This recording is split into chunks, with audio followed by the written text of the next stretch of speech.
This is a gameplay basics and review for Concordia, a 2 to 5 player game, which takes, I'd say, at least 90 minutes. Unless maybe 2 player, it wouldn't. But anyway, let's take a look at it.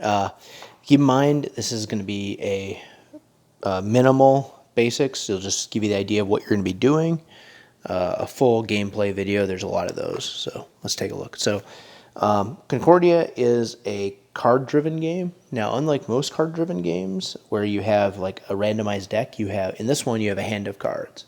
So each card is going to have an action and a scoring. So in this case, you score 2 points for everything that Mars has, and I forget exactly what the scoring is. This one is 1 point per Vesta, which is, I guess, 10 money. So the symbols sometimes help you a little bit there. The key to remember here is that you score this for every Mars card you have in your hand. So let me see if this thing focuses. There you go. For every Mars card you have in your hand, you score that. So if you have 4 Mars cards, you'll score 8 points per, it looks like colonists or boat. So let's look at what each of these cards do. So, so every turn is basically going to be you play a card. So you basically just do whatever's on the card.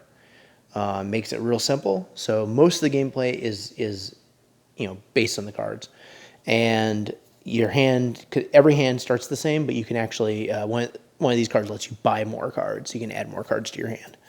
After you play it, it gets discarded, and then this card lets you take it all back. So basically, if I had this was my last card, it could be. Then this one takes back all my cards, and then I get money for the cards in addition for excess of 3. I can also build a colonist in Rome. This one is what I was talking about earlier, where you can purchase 2 cards and put them in your hand, which is you're going to have to at some point if you want to win. This one is there's 2 of them in your starting hand. You get to produce in a province, so you'll get goods, or you can get either you'll get goods or you can reset all the goods to produce. So, there's a person that's eventually got to reset it because their provinces won't be able to produce anything. Diplomat is one of the keys to the game. It's use an opponent's face-up personality card. So basically the last card that an opponent plays, you can duplicate when you play that card. This one just lets you trade goods and take money, and this one lets you move colonists and build in your cities. So, all you're going to do for the whole game is everyone starts in Rome with the same starting hand and the same, basically starting condition.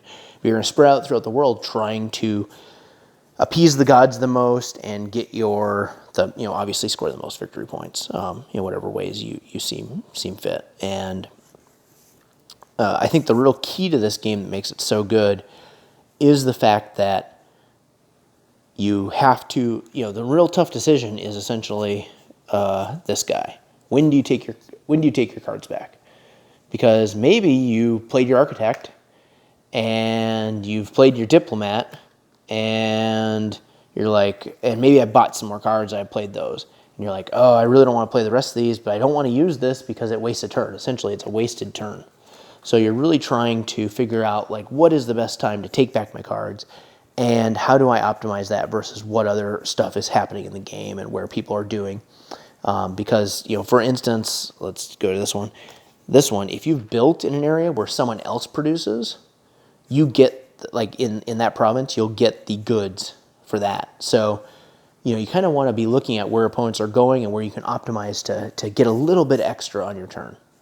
So that's really good. I think there's a lot of tense moments in the game, and there's a lot of unique ways to get points. Because you're essentially, every time you buy cards, you're going to get more points for this one thing. So if you're not paying attention to what other people are doing, you may not be able to win the game, basically. So let's talk about other real positive aspects of the game.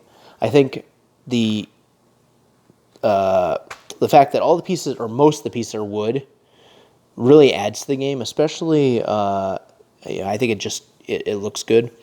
And just the unique gameplay. There isn't really many other games, or maybe any other game I can think of that plays as smoothly as this one. That's so self-explanatory because it's just all in your cards, all in the very basic cards. As far as the negatives, I think some of the production quality on other areas could have been better. Like, I mean, some of this art is a little cheesy. I don't know. Maybe they weren't expecting it to be as good of a game. The board is pretty good. Like, I like the pictures on the board, and it's okay quality, but maybe they could have upgraded the quality of the board a little bit. But I don't really have any too big of problems with it. As far as what I rate this, I think I rated it a 10. If not, it's 9.5. It's very, very highly rated. And I highly recommend you take a look at Concordia. If, basically if you like Euro games, I think this is one of the best out there. And you'll see it probably in a lot of other reviews that this is a very strong Euro game. I think it's just a fun game. It's simple. I think even people that aren't necessarily into Euro games can really like this because there's a lot of tense moments. There isn't a lot of like direct interaction like a war game, but there's definitely a lot of tense moments in the game when you really want to do something or something like that. So there you have it. That is my gameplay basics and review of Concordia. If you like this review, take a look at my other videos and please subscribe. I have a lot of content on board games, on some technology stuff, and on I'm expanding into 3D printing. Thank you.